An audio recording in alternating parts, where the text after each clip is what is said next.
Okay, boss percentage oh wait, hold on. Boss percentage does not matter. I've talked about this before on a previous video. I don't know how much people actually still believe this, especially when they're like in mid-game and such, or rather maybe like late game, mid-game. I don't think people really believe this anymore, especially in late game. It's a rather common way to see people's progress on stages. People often see that boss percentage is equals to the progress you've made through the stage. When people lose to a stage and they say they see that the boss still have a lot of HP left, they're like, there's no way that I can beat this. So for example, if you play Parade of the Dead, if I play against Dabu and I'm like, I lost and Dabu still has like 60% HP left, and it's like, that's so far, 60% is a lot, and like there's no way I could have beaten this normally. You think about it again, it's like, that might not actually be the case. There's another topic that I kind of want to talk about that I feel like it's better to be like a separate topic, but it is absolutely related to boss percentage, and it's probably going to be like the main topic now that I think about it again. Wow, I really should think about my topics before I actually make them. Another topic that it's like very related to this, and I kind of think about making a whole different video about this, is something that I personally would call your win condition, or rather maybe your lose condition. Or both. I guess it's both your win and lose condition. Your win or lose condition on a stage really vary depending on the stage. And I know that sounds weird, and it's like, well, you lose if your base gets to 0, and you win if if the enemy base gets to 0. Like, duh. But it's not quite as simple as that. Holy shit, did Duck just snipe Zombie Gory? What the f? That's insane. Anyways, it's not usually as simple as that. In here, for example, like obviously you can't just destroy the base, so you might say that your winning condition is to kill Dabu. And that may be true, like once Dabu is dead, then you win. And so it makes sense to see that Dabu's health percentage is your progress on how far you've actually progressed through the stage, right? Because killing Dabu, holy shit, he actually died. What the f? I didn't even spawn Waken Bahamut, what the f? But yeah, as you can see here, it's like, you know, with Dabu dead, then you win, right? Like, there's obviously some peons here, but if you're bringing a relatively normal lineup, then these peons are nothing without Dabu, right? And so it makes sense to say that your progress is determined on how much you've killed Dabu. But there's actually another winning condition to this, I would say. And that other winning condition, it's still related to killing Dabu, but the other winning condition is to exhaust the enemy. This stage, Parade of the Dead, this is a lot of reading. As you can see earlier, we fought first 2 Heavenly Hippos, and then we fought Snake and Zori, and then the 3 Heavenly Hippos and 1 Angelic Gory spawns once Dabu is dead, right? And then the next thing that appears, you saw a little bit that there was a Zerzeal and Zoris that appears, right? And if you don't kill Dabu by then, that is completely fine. Maybe you lose to the Zeal wave, and then you see Dabu is still at like 60%, and you're like, man, there's no way that I can beat this stage. But then you see, after you kill Zeal and Zori,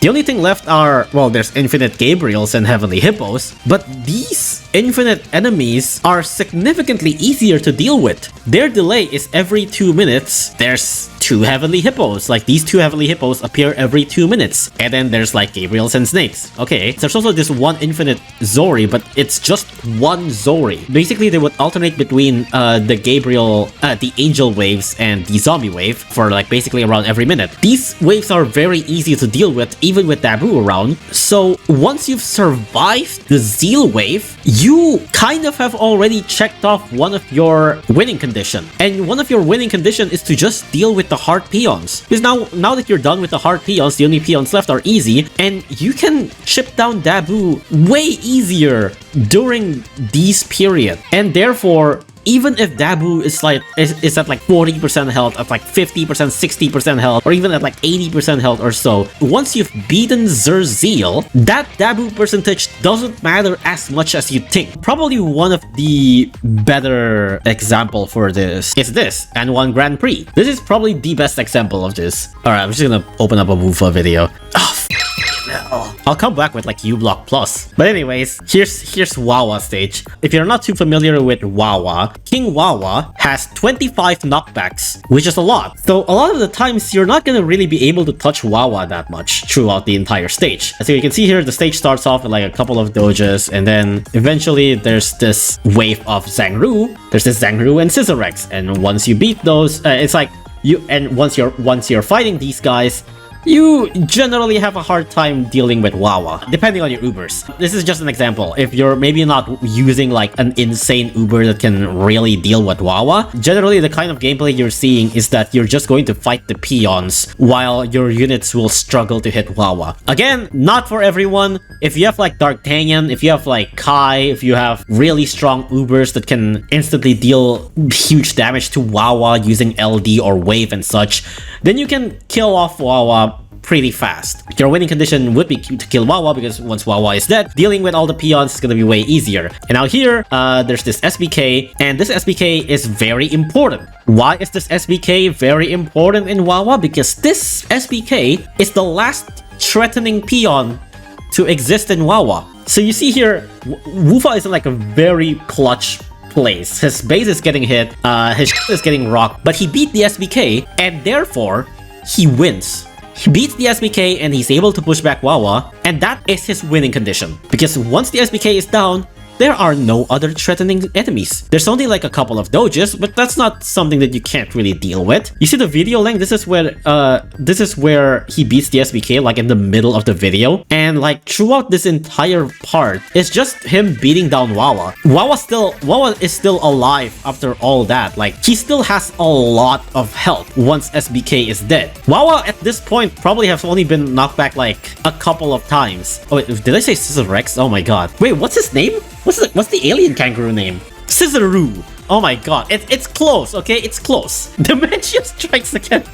What were we talking about again? Boss percentage. So at this point, if you die during this period on where you're fighting SBK, chances are you're gonna see like 80% Wawa health, and you might be distraught like, oh my god, I'm so far away from beating this enemy. That means I'm like not qualified to beat this stage, which is entirely wrong, because if you beat this SBK, you win. It does not matter how much health does Wawa have. Your winning condition is beat SBK, get Wawa off of your base, and you win.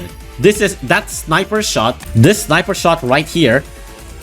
This sniper shot right here is exactly the moment that Wufa wins. And so, yeah, boss percentage doesn't actually matter. Like, this entire length of the video is literally just him beating down Wawa, because the stage gives up after the SBK. You win after the SBK. Of course, this isn't going to apply to like literally every stage. Some stage, obviously, boss percentage matters. Things like Craze Cat, obviously it matters. Things like Manic Eraser, it matters. Generally, it matters in a stage where the enemy cycles. If the peon cycles continuously, then boss percentage matter.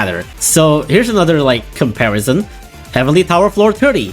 Everything is infinite here. The boss percentage very much matters, because the stage doesn't give up. As a matter of fact, the stage actually gets harder as time goes on. The longer you play the stage, the more peon comes. So boss percentage absolutely matters here. Meanwhile, on Infernal Tower Floor 30, the boss percentage kinda matters, but realistically, once you beat these two Bonbons, 90% of the time you win. The boss percentage still matters, because generally speaking, you want to beat Hermit before the next Bonbon wave, but the next Bonbon wave is super far apart. You have a long period of time to be able to beat up Hermit at that point. And so this is one of those cases where boss percentage kinda matter, but 90% of the time, once you beat the first two Bonbon, you'll be able to beat up Hermit very easily, without really having much of an issue. Most of the time, you're gonna win before the third Bonbon. Relic Bee, I think it's a pretty good example of boss HP doesn't matter. Yep, that's also true. I'll be Bug, the Old Queen. Very good example of a stage where the boss percentage doesn't matter. The boss is Relic Bee herself. Old Queen Battle Cats. From Sunny Craze. I don't know who this person is, but I'm gonna borrow your video. Thank you very much. This is also another good example of why boss percentage doesn't really matter. And here, the boss is the bee itself, but your main winning condition isn't really killing the bee. Your main win condition is to kill that Professor A. Generally, at least, your win condition is to beat the Professor A before the second Professor A comes in, which still happens here, but you can still win. You can still win with both Professor A on the field if your Roa is tanky enough and such. But generally speaking, if you can single out that one Professor A, you win. It's like, this is really bad, but luckily they have Stage Lane to back it up. I'm actually surprised we were able to come back from that. Oh, the cutter! Wow, that cutter snipe is insane. Hold on, I gotta see that. Yeah, that cutter is a lifesaver. But yeah, as you can see here, once that Professor A is dead, he's not really losing anymore. And like I said, at this point in time, Queen Bee didn't really get damaged that much. Sure, you can beat her up now, but you're only winning after you kill that one Professor A. Once you're able to kill that first Professor A, you win. How much health does Queen Bee have here does not matter in the slightest. You're seeing here she's getting beaten up there.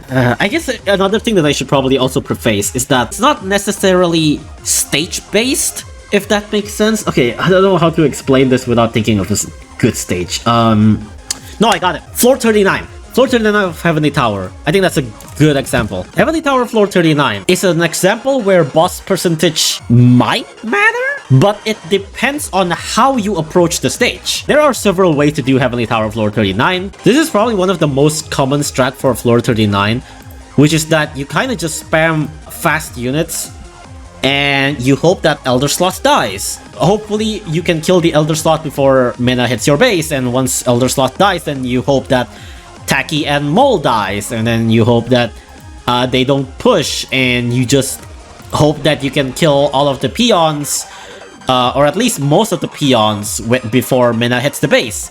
That's usually how it is for Floor 39. It's like once Elder Slot is dead, you kind of just spam shit. You hope that Mina doesn't push and then your base doesn't get hit. And in this case, the boss percentage does not matter. This entire video up until this point, Mina hasn't gotten hit once. Mina is still at 100% health, and yet you have already won. Sorta, as long as the peons doesn't push. But you've at least already finished like 90% of your objective of the stage, which is kill the Elder Slot.